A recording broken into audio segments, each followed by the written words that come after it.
Malum Hür Deva Partisi 2012 yılında 19 Aralık'ta kuruldu. Kuruluşunun üzerinden tam 9 yıl geçti. Bu 9 yıl hem Hür Deva Partisi için hem Türkiye için hem de toplum için malum zorlu, sıkıntılı bir dönem oldu. Herkes kendisine göre çok ağır sorumluluklar yüklendi.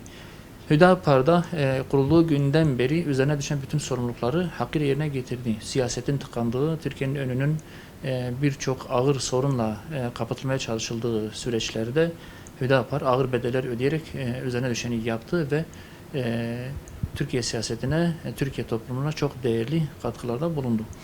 Şimdi bu kuruluş yıl dönümü münasebetiyle bir yıl dönümü anma programı gerçekleştiriyoruz.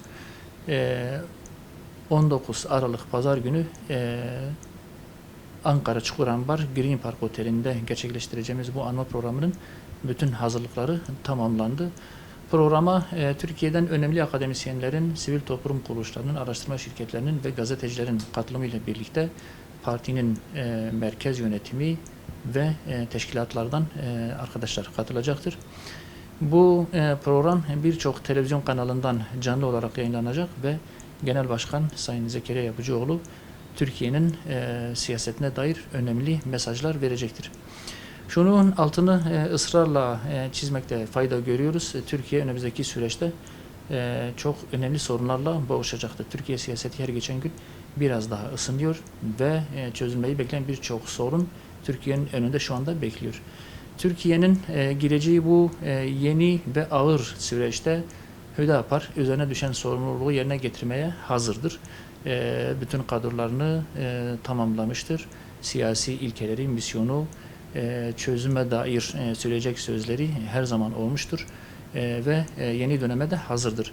Önümüzdeki süreçte Hüdapar'ın çok önemli sorumluluklar üstleneceğini ve siyasetin tıkanan hususlarında çok önemli sorumluluklar alacağını düşünüyoruz. Hep beraber Hüdapar'ı takip edelim. Malum şu anda Türkiye'nin yaşadığı sorunlar memleketin, Türkiye'nin Hüdapar'a olan ihtiyacını bir kez daha ortaya koydu. Özellikle ekonomiye dair faiz, döviz lobileri arasında tıkanan iktisadi sorunların çözümüne dair Hüdapar'ın bugüne kadar söylediği şeyler tam isabet etmiş ve sonrasında diğer partiler tarafından da ifade edilmeye başlanmıştır. Hem iktisadi sorunlar hem siyasi hem diğer sosyal sorunlar noktasında Hüdapar'ın bugüne kadar ortaya koyduğu çözüm anlayışı neredeyse bütün sahalarda isabet etmiş ve çözümün adresi olmuştur. Hüdapar'ın önümüzdeki süreçte parlayan bir parti olacağını hep beraber müşahede edeceğiz.